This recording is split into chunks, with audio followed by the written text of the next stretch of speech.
Okay.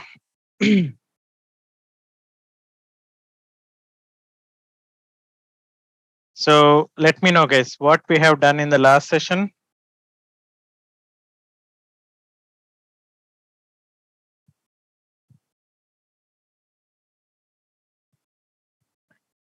Please confirm.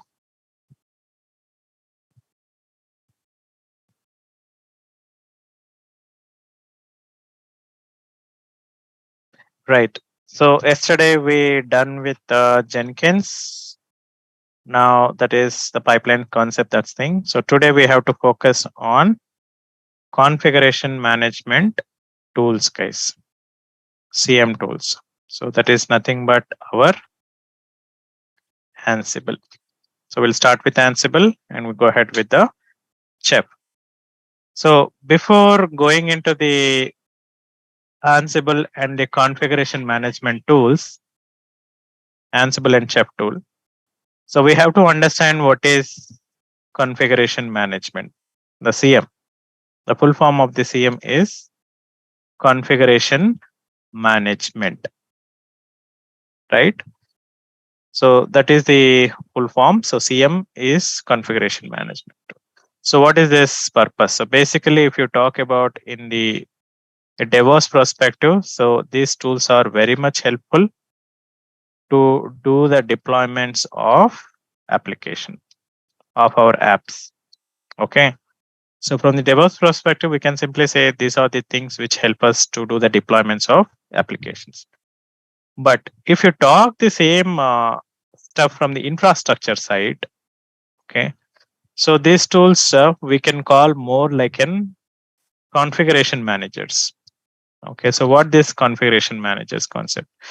So they have the details of entire infrastructure and which are like right from hardware information to the software information, right from what apps are installed, whether they are receiving the updates, okay, or whether there is any issue. So it's like end-to-end information of your entire configurations of infrastructure are maintained by the configuration management tools.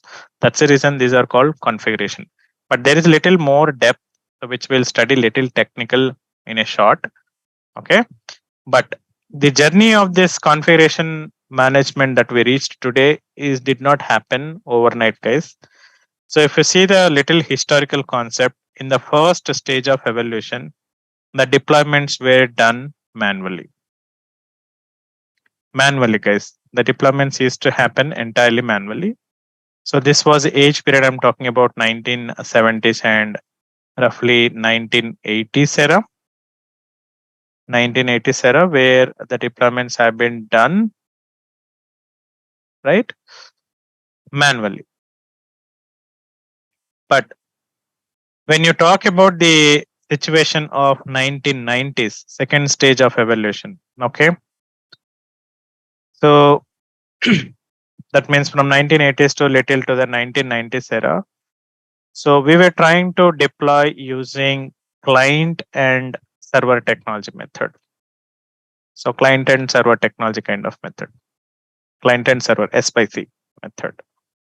So that is was the age. And third stage of evolution, little somewhat slow, we saw in the 1990s era.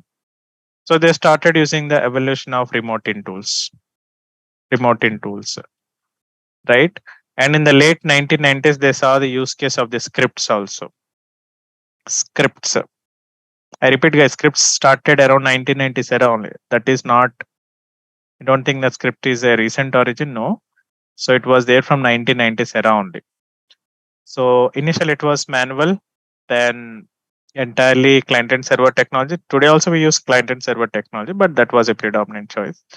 Third stage was remote in tools, and fourth stage is scripts, and fourth stage which evolved around in the same period in roughly I would say around 2000 era. So these are somewhat we call as images, guys. So images. So instead of deploying, so we generate some images, and in that images already we deploy the applications which are required. So generally these are referred as golden images. Golden images, technical name we used to call. But Some people also call this as corporate image, but that is applicable for your service industry. But when you talk about the software industry, we used to say this as golden images. And thereafter, fifth stage has evolved, that is current stage. So we call configuration management. So use case of CM tools came into the picture, and this story started in 2003. Clear? And Puppet was the first tool in the market which brought up the concept of CM, configuration management, right? So in the configuration management, the basic fundamental principle. So if you talk about the fundamental principle or ideology is, okay,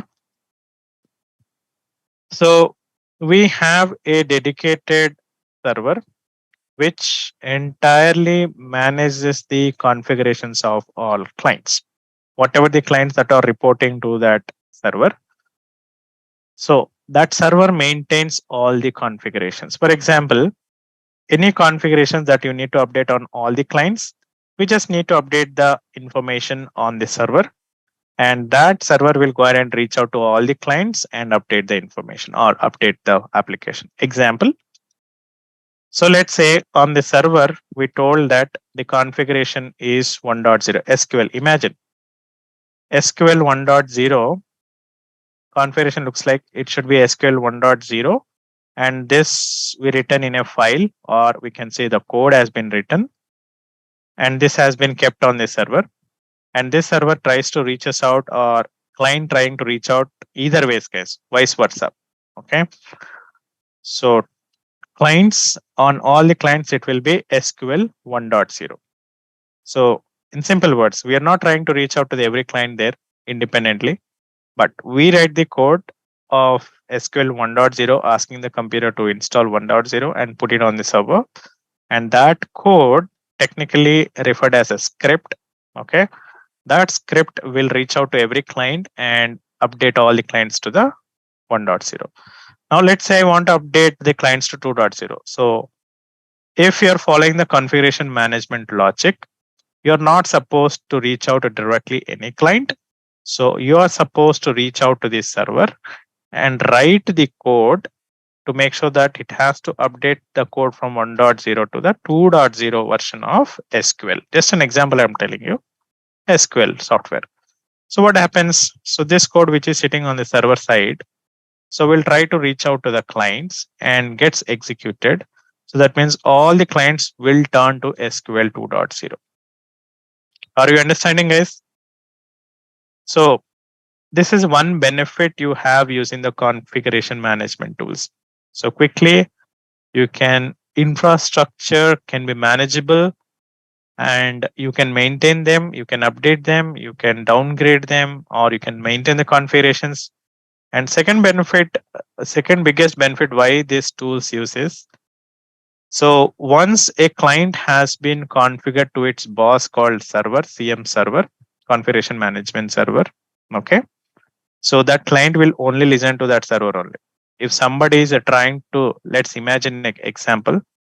So the configuration is written that it should maintain 2.0. Okay. Somebody logged into the client and they are trying to install 1.0, right? Immediately that client will trigger a message to the saying to the CM server that so and so person logged into this machine and is trying to change the configurations. So what happens? So that's one thing here is happening is trigger. That means you come to know somebody is trying to change the configs, which is not a desired event. So somebody is changing. So trigger raises. Second thing is if you restart the client, how the fix happens? If you restart the client will go ahead and reach out to the server and picks up the fresh changes again. So in the server, it will say that, okay, the code is 2.0. So client also goes with 2.0. So that is one fix. Second way how to fix is from the server, try to push the configs once again to the client. This is another way. Either you restart the client or push the configs again from the server to the client. So this is the actual biggest benefit where IT industry is looking at for use case of configuration management tool. Now I keep on telling you that we are trying to write some code, right? So if you're trying to write a code to manage your infrastructure, okay, to manage your infrastructure, then such a code is classified as IaaS. Sorry, IAC. So the full form is infrastructure as a code. So a new nomenclature emerged in the market called IaaC. So this word itself was introduced by a tool called Puppet, which was once upon a time Raja in the market in this segment, or king in the market. But today the king is different. Okay. So today the king in the market is Ansible. So once upon a time it was Puppet. So what happened that they said that we write the code to develop the softwares, we write the code to develop the applications. Now, how about writing the code to manage the infrastructure and to manage the configurations of our infrastructure? So, if you're writing a code to manage your infrastructure, then such a code is called as IaaC. Full form is infrastructure as a code. Am I clear so far? Confirm, guys. Yeah. So you need to spend little time. So that's your homework. Please take down the homework. You need to spend little time on the internet investigating what is this concept of configuration management. I told you in simple words. So configuration management deals with all about like maintaining your infrastructure, maintaining the configurations, right? Use case of IAC code. So if you're following these three things, then I can say that you're following configuration management. So under the configuration management segment, so this is the fifth stage of evolution in the deployment process. So we are in the age of CM tools. We are using CM tools now. Script became a second choice case. So before CM tools evolution, script was a predominant choice. Now script is a secondary. We use CM tools because of its advantages only. Each tool is capable of doing something. So now if you see the configuration management tools in the market, so we have something called Chef, we have something called Ansible, we have something called SaltStack, we have something called Terraform. Anything that you're aware, guys? Puppet, SCM, Tivoli. So list is very extensive, but what I written on the screen are popular. So once upon a time, king in the market was Puppet. Okay. Then the next popular hero was SCM, which is from Microsoft. Microsoft tool called SCM became very, very popular. Today also still it is there in the market. Okay. But the problem with SCM is it is licensed one. It is not free. The next Tivoli came from IBM, which did not become a success. So not great success, guys. I would say it's an kind of a flop story for them. Now, Ansible became next most superhero in the market. Chef is highly talented, more capable than Ansible, but Chef is generally used in the big projects. SaltStack average rating, Terraform upcoming hero. You understood now what is the scope of Terraform? So Terraform is an upcoming hero. So Chef, Ansible, and you can say Puppet. These are all SCM. These are where they are from last 10 years already. So that means they have proven the industry that they are capable enough. So still they are in the market. That is the reason they are popular. But Terraform has been there from last 3 to 4 years only. Not even last 3-4 years, 2 or 3 years only. Clear? So, but it has got its own popularity currently. Okay. Now, as a part of your syllabus learning, so we'll go through the Ansible and I'll be covering the Chef. Now, keep in mind one interesting point is the concept logic will look same. Syntaxes will differ. So I would tell you like this. If you can drive the Yamaha bike, you guys are capable enough to drive the Pulsar bike also. Do you agree? Yes or no? If you can drive a Pulsar bike, to my knowledge, I can say you guys are also eligible to drive a sports bike, but may not be comfortable. But still, I would say you can drive a sports bike at least for a few kilometers. The same logic applies, guys. If you know one tool in that one particular segment, so other tool becomes easy for you. The reason is they all trying to do the same thing in their own style. Got it? So everybody cooks the rice only, guys. The point is cooking style varies. So everybody does a biryani, correct? But cooking style varies. So that cooking style variance is what giving a flavor. So likewise here, the things are handled by Ansible looks little different. The things handled by Chef looks little different, but the logic will never change because all are used for same purpose. So if you are very strong in one particular tool, it becomes easy for you that you can learn another tool in just 3 to 4 days, guys. If you spend 2 or 3 hours a day for 3 to 4 days, you can even capture SaltStock also. You can even capture Puppet also. Clear on this? So one tool you have to be little very thorough. Other tool you can drive it. You can do it. Okay.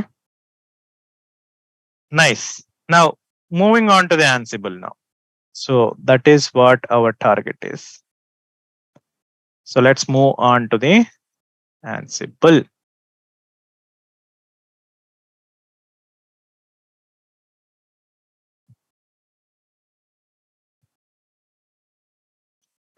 So please take down the Ansible. So if you're talking about the Ansible, so this is one of the configuration management tools that you have, right?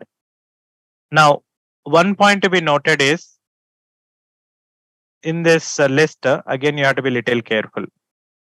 Every tool, okay, their specializations are different. Like we say that we are all BTechs, but specializations are different. You'll say BTech IT, BTech Electronics, BTech CSE, right? So BTech Chemical Engineering. So likewise here, the tools have specializations.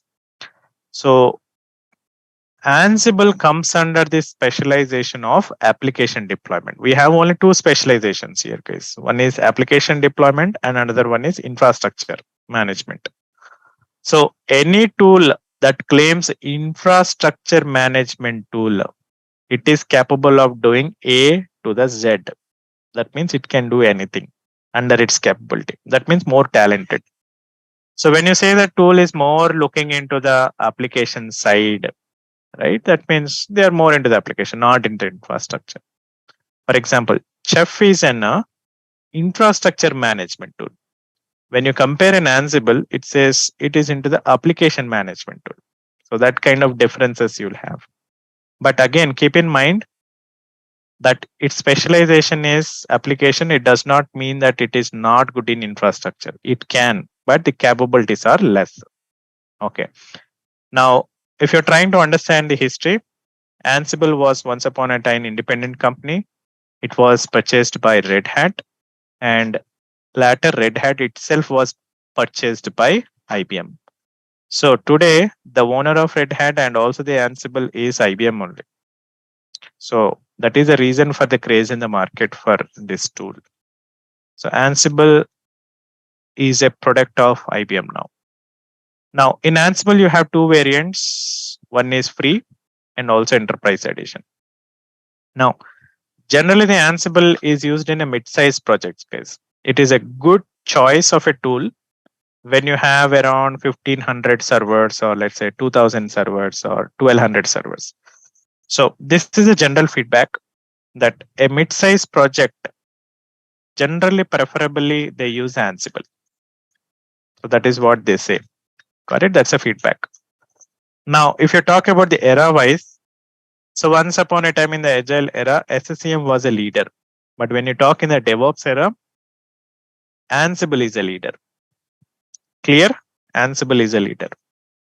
Now, when you compare, generally banking domains use high-end tool. Chef is the most preferred choice in banking domain, not Ansible.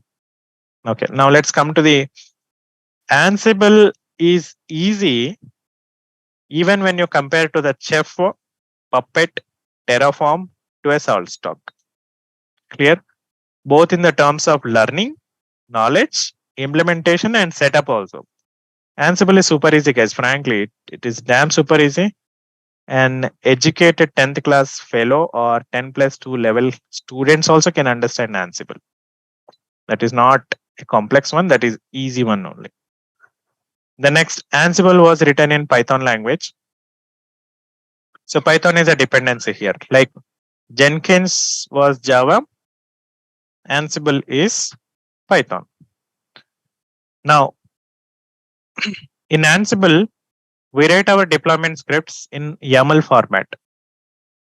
So in Ansible, if you want to write your configuration management scripts, you have to use YAML language, guys. So YAML full form is yet another markup language. So I'll be teaching the YAML, which is required for your Ansible in further classes. Now, Ansible is a agentless based tool, guys. In the configuration management tools, you have two types of tools. Please make a note in the book. CM tools are of two types. First one is agent based, and another one is agentless. Agent based and agentless. So I'll give you the example of agent based first so that you'll easily catch agentless. In agent based, best example is, let's say, Chef, or you can take it Puppet. Okay, tool. So what happens is, here you'll have dedicated server, right? And also you'll have the client machines. So client server, we can call it as. So master server and client server, or master or a client, whatever it is. So this is boss and those are kids. So what happens is, let's say if you take a Puppet. So you'll have a software which you are supposed to install on Puppet. So Puppet, if you approach the Puppet guys, Puppet configuration management tool, they will give you the two softwares. One software, let's say, which you are supposed to install on the server here, and another software you have to install it on every client, on clients. So that means two copies of softwares will be there. One you need to put it on the server, and other copy you have to put it on client. That is agent based. Okay. Then if you talk about agentless, the only tool in the market which is agentless is this one only. Ansible is a good example. So in this, what happens is, you'll have the master server and also you have the client servers also. But if you approach the Ansible guys, they will give you a software which you are supposed to only install only on the master, only here. So there is nothing agent kind of software to be installed on the client. Clear? For a client, we don't install any kind of software, guys, from the Ansible. Got it? So that is agent-less architecture. So that's the best example I already seen. I showed you on the screen. So let's take it Puppet. So on the server, you will install Puppet server software, and on the agents clients, you will install Puppet client software. But if you talk about Ansible agentless architecture, server software, and there is no need to install any agent software on the client. So that is agent based and agentless. And this concept can be a question in the interview, guys. So wherever I'm trying to tell you, little stress that interview question, you need to write in your notes that it's an important. The reason is, these are all popular questions. Popular questions are more asked. So what is the difference between agent based and agentless? Is very popular question. The next, and if you talk about the mechanism, again, this is also one more important. Based on the mechanism, guys, again, there are two types of tools. So in the CM, Again, there are two types of tools, and this classification is based on mechanism here, how it operates, mechanism. So first type of tool is called push, and second is type called pull. Push and pull. In the push, what happens is server will send the configs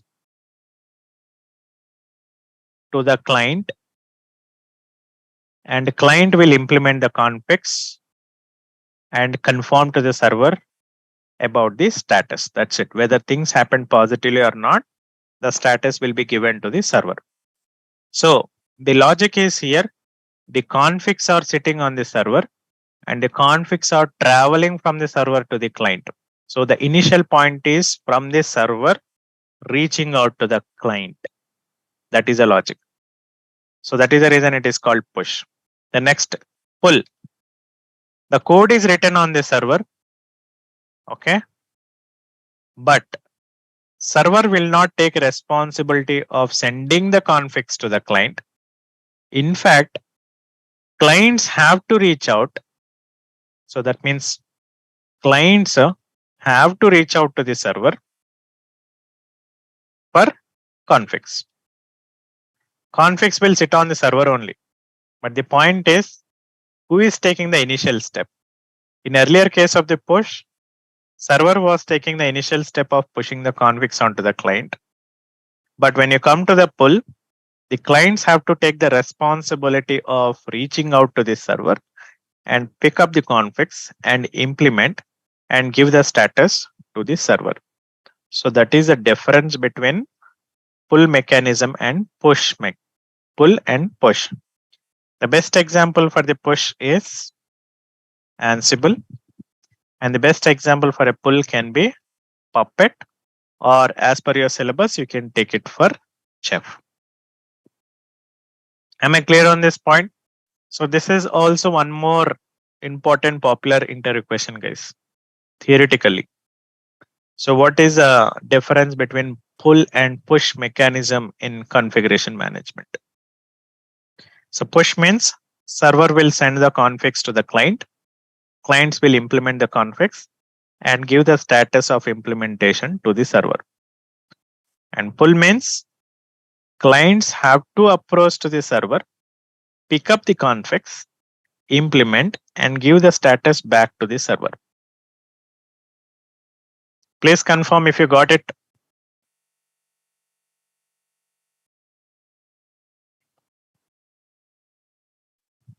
Okay, nice. So that is the one. And next most very strength of the Ansible is this point. So Ansible is the only tool in the market, guys. Nobody else.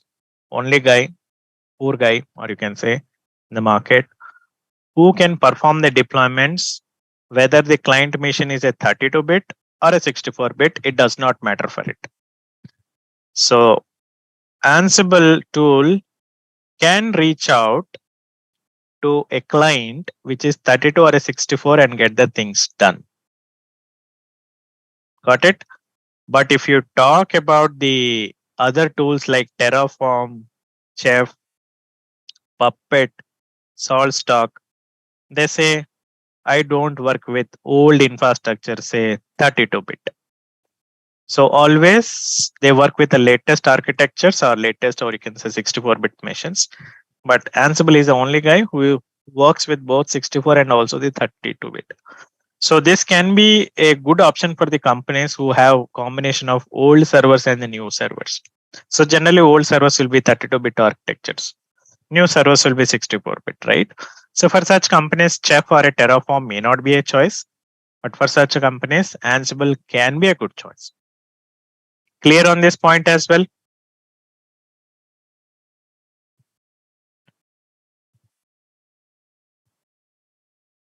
Okay.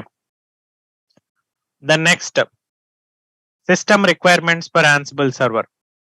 So any tool that you guys learning in DevOps, system requirements of the tool is on top priority and you have to keep the details in the brain. So Ansible server requirements. Server should be Linux OS. Okay. And it should be 64-bit. And the kernel version of that Linux should be greater than 3.10. And to check the kernel version, we use a command called uname-r. And on the server, Python should be installed. And the RAM should be minimum more than 1 GB. Okay. 1 GB of RAM is at least required to set up the Ansible. So that is a server requirements. But if you talk about the client requirements, guys, okay. So clients can be Windows, Linux is fine. See, observe very closely. There is no place for this Apple guy. What is the Apple's operating system? Mac. You see, nowhere we are talking about Mac. So SonarQube can work on Mac, Linux, and Windows. Okay. Maven can work on Mac, Windows, and Linux. But interestingly, Ansible will only work on Windows or a Linux, no Mac. So you have to forget about Mac if you are using Ansible. So clients can be 32 or 64, and RAM, same story, 1 GB. Now, there are some nicknames in this. When you are working with Ansible infrastructures or Ansible tools, you will come across these crazy names. So let's see what are those names. So generally people call server here. In short word, we can say it is an Ansible server. But if you go by documentation, the names looks little different.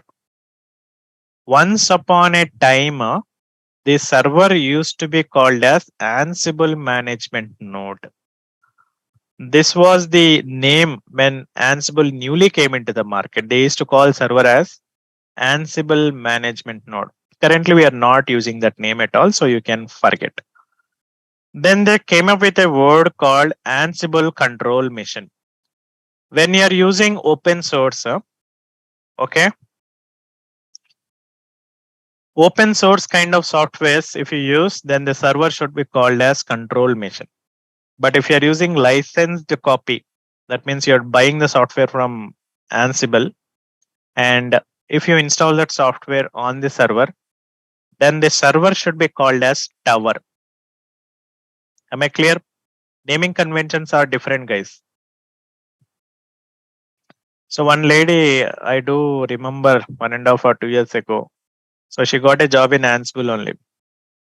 So she was telling, we studied in the class control mission, but these guys are using tower. So she messaged me asking, what is a tower? Okay. It is nothing but same server mission where they are using licensed copy. So they will not call control mission. They will call it as tower. So tower. Remember, Ansible tower means server only, but that's the licensed copy. Control mission means open source. Now, client. So simply client can be given. These are the names you will hear. Sometimes we call it as Ansible host. Sometimes as Ansible client. Sometimes as Ansible node also. Got it? Nice. And if you want to talk about how to set up the Ansible server and client, simple rule. Keep in mind that simple rules you need to follow, that Ansible server and the clients should be on same network. Same network, guys. Okay. And they should be on static IP address. So I repeat, Ansible server and clients should be on same network. When you're configuring the clients and server, you need to keep the clients on this server network. Okay, wherever the server is operating, same network. Or that is what. And both the server and clients should be on same network. On same static IP address. I mean to say, should be on static IP addresses. Now I'll give an example to make you understand what is the same network and what is not a same network. So if you observe these two IP addresses, I classified as no, they are not on same network. Reason, on what basis I classified this case? Any guess here? Guess, observe that values and tell me. Subnet. So based on the subnet difference, I know some of you are from different background, but I'll not talk technical networking stuff subject concept subnet, but let's not go into that. I'll show a simple technique that you can remember. You have to just compare whenever they give you the server IP and whenever they are asking you to configure a client to that server, you just have to put like this only, like a table, like I done. First three, each is called octane. So first three bits or octanes should match with the first three. Are they matching? Tell me guys, are they matching? Not matching. So that's the reason it is called not on the same network. The last octane can vary. It is 20 here, it is 21. That's okay. I'm bothering about only first three octanes. See, first three bits and here first three bits are matching. Right? And understood, Ranga? This is for you. I'm trying to tell you because you're from different background. So this is super important point. So generally in a real time, what happens is they will ask you to configure a client only. Client configuration is generally a normal task. So when you have the client machine with you and they share you some IP address, make sure that that IP is sitting on server IP. So first three bits should match. Got it? So that is about the figuring out whether they are on same network or not. Now, how about static? Any guess guys on static IP address?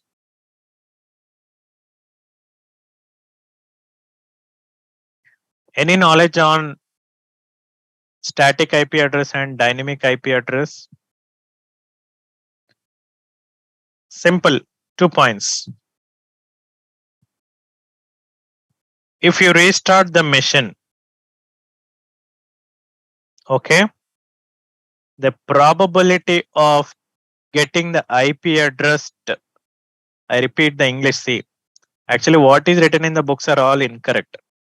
If you sit with a network engineer, he will tell you the right definition. What you studied in the college is also incorrect. So if you restart the machine, okay, the probability of in 100 times. So if you restart 100 times the machine, in that probability of 100 times, the value of IP address getting changed will be 0. That means probability is 0. If that is a case, that is called dynamic IP. Am I clear on this? Sorry, it will not change now. So it is called static IP. Okay, I repeat once again.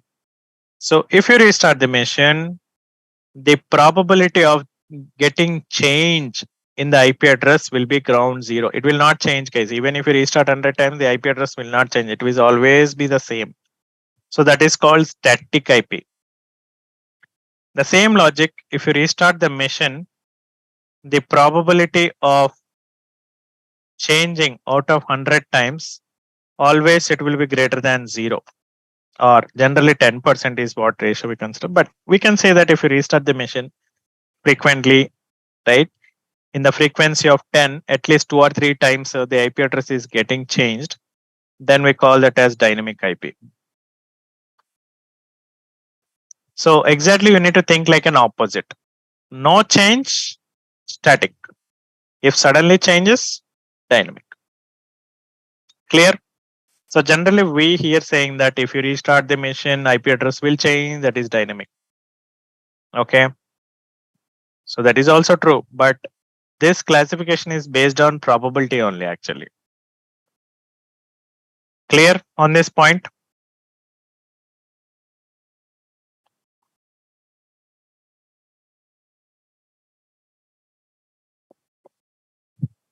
Okay. So what we require here? So we don't want the dynamic IP, we want static IP. So that is a logic. Okay. Nice. Now, what we need to do is to experiment the subject. Okay, I will set up the server machine and also I'll set up the client machine. That is what we require. So we require a server machine and we require a client machine to learn the Ansible subject, at least one. You can configure n number of client machines, but as you know, our laptops will not cooperate with us. So at least one server machine I'll create and one client machine I'll create using where? Using Oracle VMbox. Okay, I'll create it and we'll work on it. Got it? Now, now we need to plan, guys. Before creating this, we need to plan. So my planning is looks like this. So let's see the planning. So before you start the planning, always you need to pull the default gateway on your computer for the planning ipconfig. So pull the ipconfig, guys. You'll get some value. So make a note of default gateway, whatever you got it, whatever network you're operating, make a note of default gateway. The value is 191.168.1.1. So I made a note. Okay, DG value is, I'll write in the notes only. Say I made a note. This is the one. Already it is there. So 192.168.1.1. So default gateway you need to find. Then design your infrastructure. So my infrastructure should look like this. My server IP should be like this. See the server IP and client IP. Are they on same network? Tell me. Tell me, guys. Yeah, because first three octants are matching.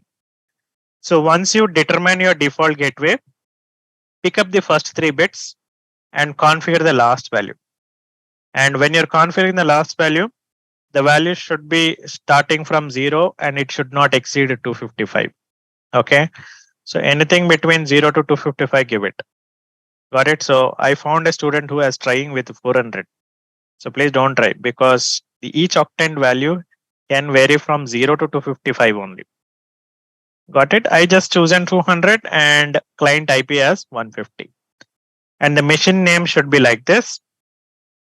And client name should be like this. So this is my planning now.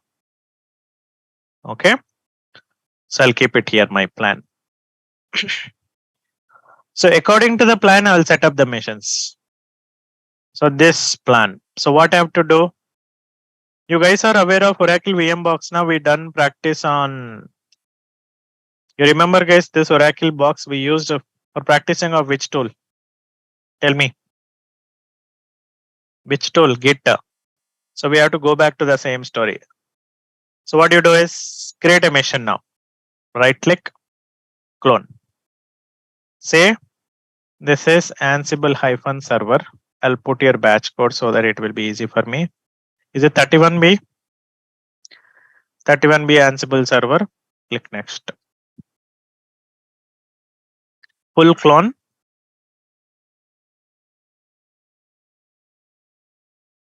Yeah. Now go to the settings. As you know, go to the network. Whenever you create a new machine, please always refresh the MAC. This step, please don't forget. I repeat strongly. If you forget, that IP address configuration will not happen properly. Okay. So highlight the network and refresh this MAC address, guys. Don't forget this step. Click OK and then start the mission. Sometimes in anxiety, we forget that steps or by mistake also it can happen. So make sure that you don't forget that step.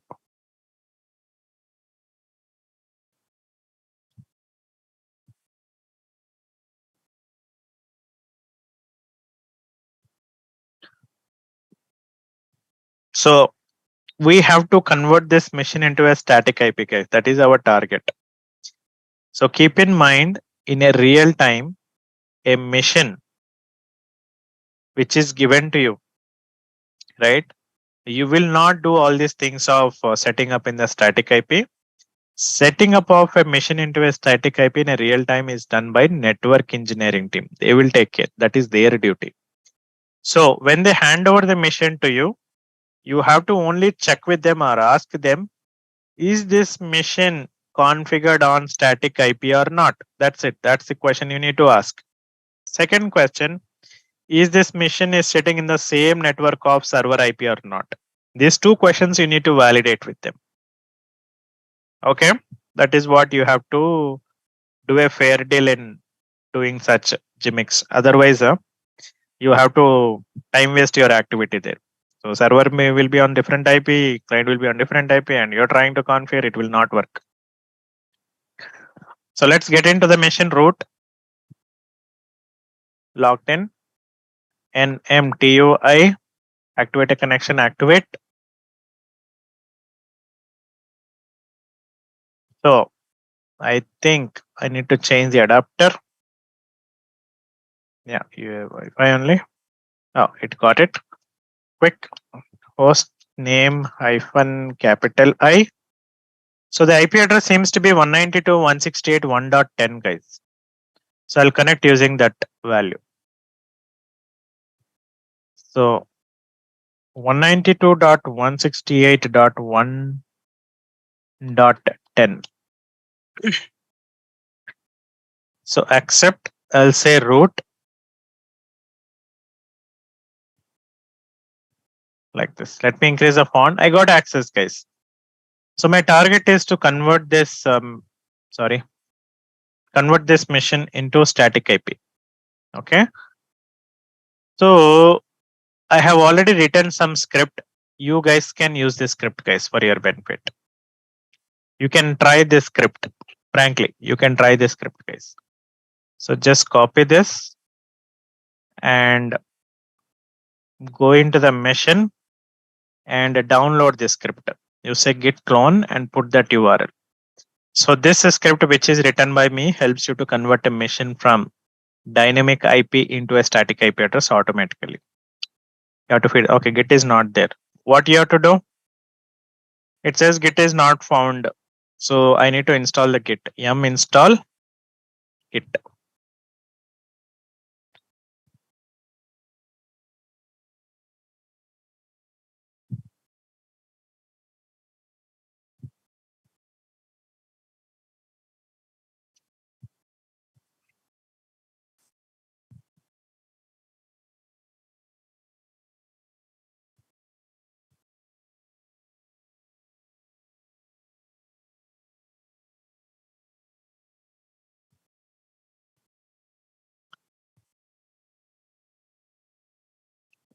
So Arjun, when it comes to the real time, setting up static IP address is not your duty. As I told you, it is already done by network engineering team will do. If you are setting this on cloud, already cloud engineer will do this. So your part starts from actually from Ansible only. But since we have to practice the subject here, I am doing this for you.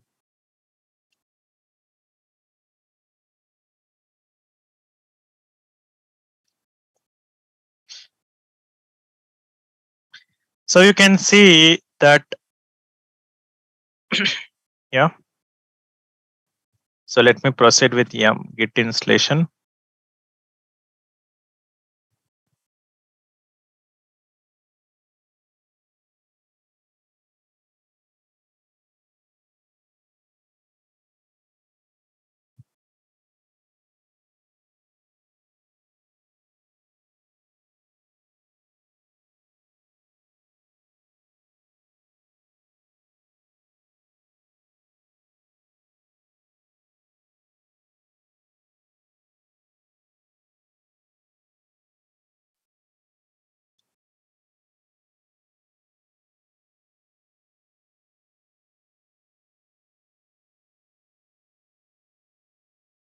Okay, so it is done.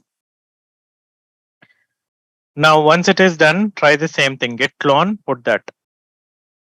Yeah, cloning is completed. Check it. So I got my script. This is a static. So go into that folder and you will see this file, static setup. You need to run that. So since you guys are new to the shell scripting, So we have a special class on shell scripting, but at this point of time, you need to just know how to run that. So the command is just type sh, give a space, and type the file name. That's it. So this file is what you need to write. Sorry, you need to run. Got it? So use a command called sh. Write it in your books, guys. sh, give a space, and type the file name and press enter. So enter the below values of VM machine as per the plan. What is the name of the new machine that you want to configure? Host name. So this is called host name. As per my plan, this should be Ansible server. So please type it same use case, same letters also. No upper, no smaller case. I mean to say, just type it as per the plan only. Ansible server. When it is asking enter a static IP to configure for that machine. So it is 192.168.1.200. So what I'll do, 192.168.1.200. Done. Enter the gateway IP address. Nothing but our default gateway. So which we received here now. This one I'm talking about. This one you need to enter. So that is 192.168.1.1.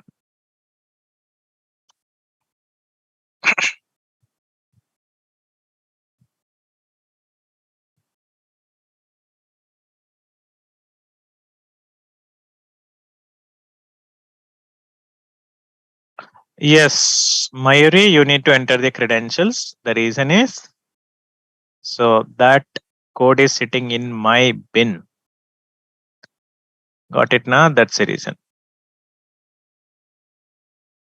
Okay, so as a part of this activity, the machine will be configured as static and it will reboot. So automatically it will restart.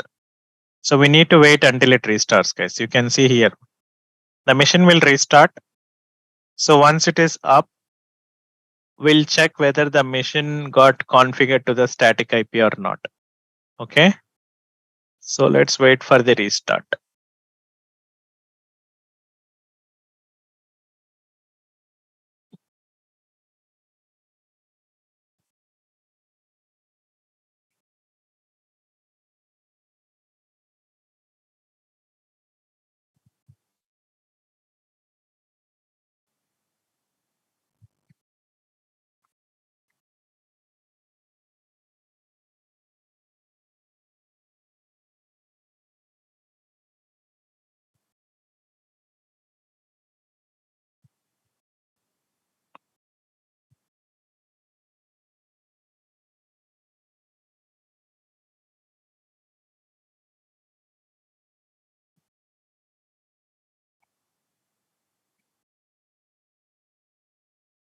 Okay, so the machine got rebooted.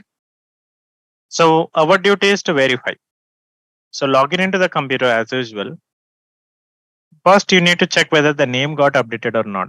Host name is a command. You see? Do you see that name got updated? Confirm, guys. Correct now? The name got updated. Yeah, nice. The next thing is you need to check whether the IP address got updated or not. Check the IP address. Is it got updated?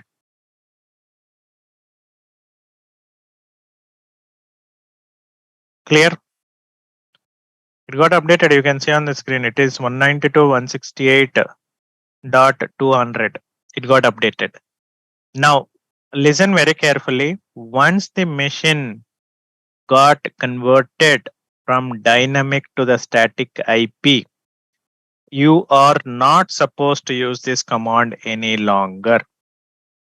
NMTUI. NMTUI command should be only used as long as the machine is in dynamic IP. So this command becomes useless or is of no use once the machine is sitting in static.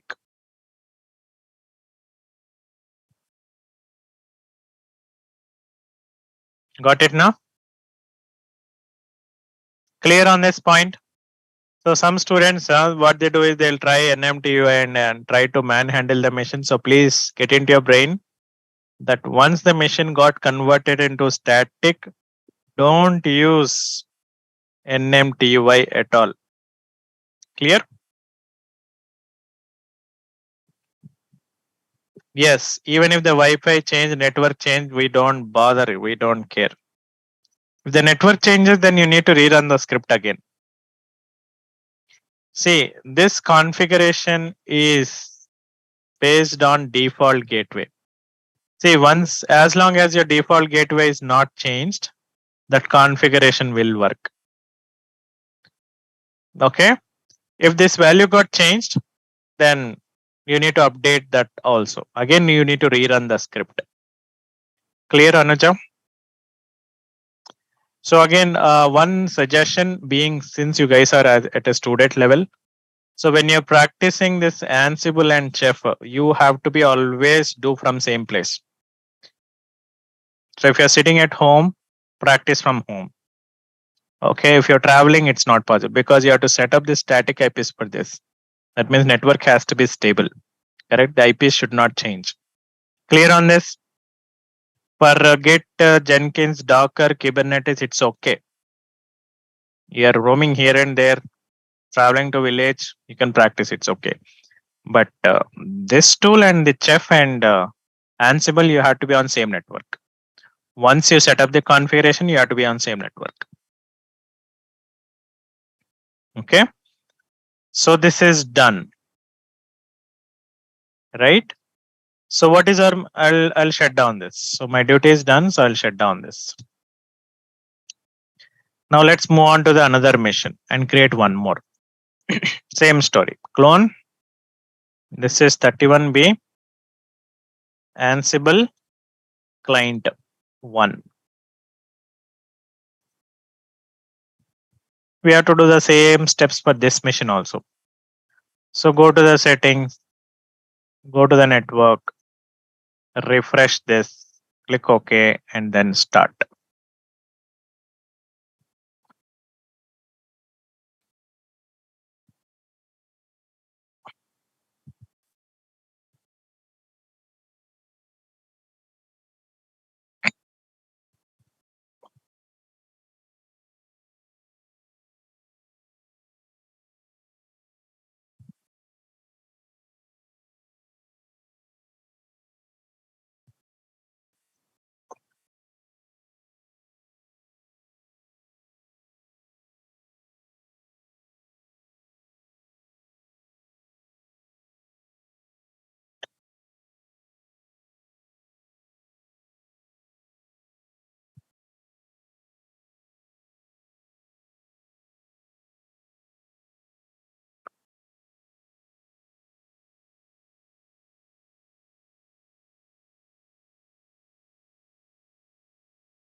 So mission came up. I'll log in. So I know that this mission is not on static. Correct. This is not a static mission. So I'll say NMTUI. Activate a connection. Activate.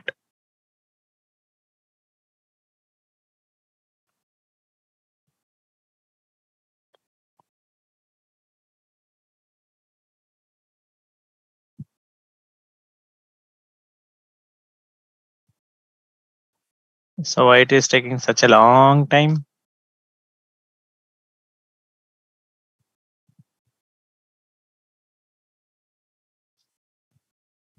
Mm-hmm.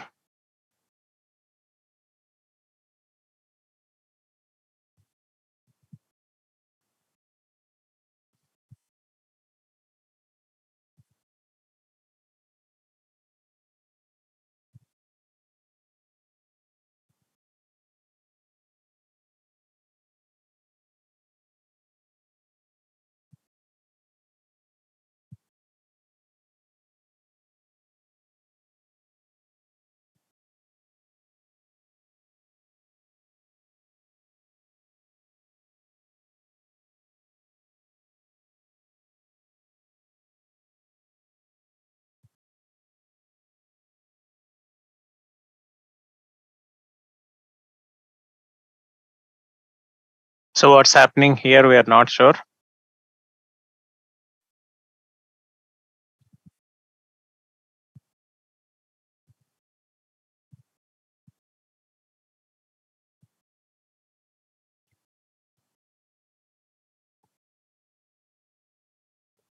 Okay. So what we'll do is we'll stop it here. Tomorrow I'll shift that to the different network. We'll continue from there. So no worries. Okay. So tomorrow we'll continue from client configuration. Okay. So I'll go ahead and paste this into your class notes.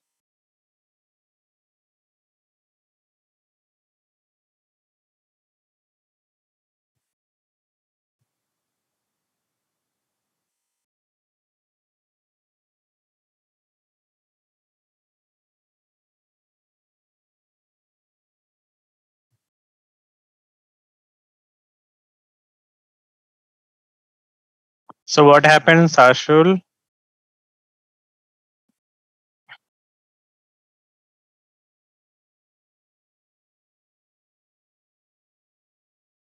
So you're not receiving the class notes.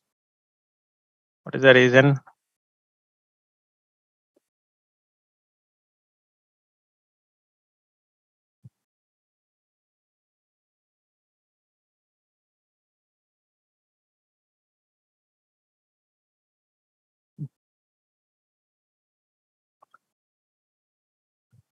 Okay. So what was your earlier email ID, Ashul? Earlier. Is it same? Really? Why? How come it got deleted, man?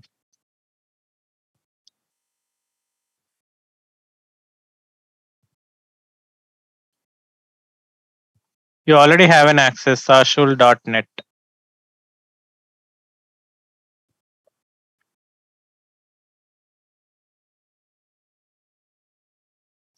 sashul.nest@gmail.com. You already have the access. The only thing is you need the web link.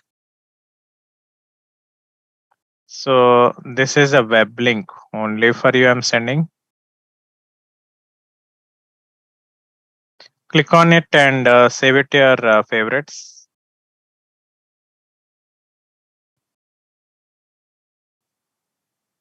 I sent you the web link. Click on it and save it to your favorites. You already have an access.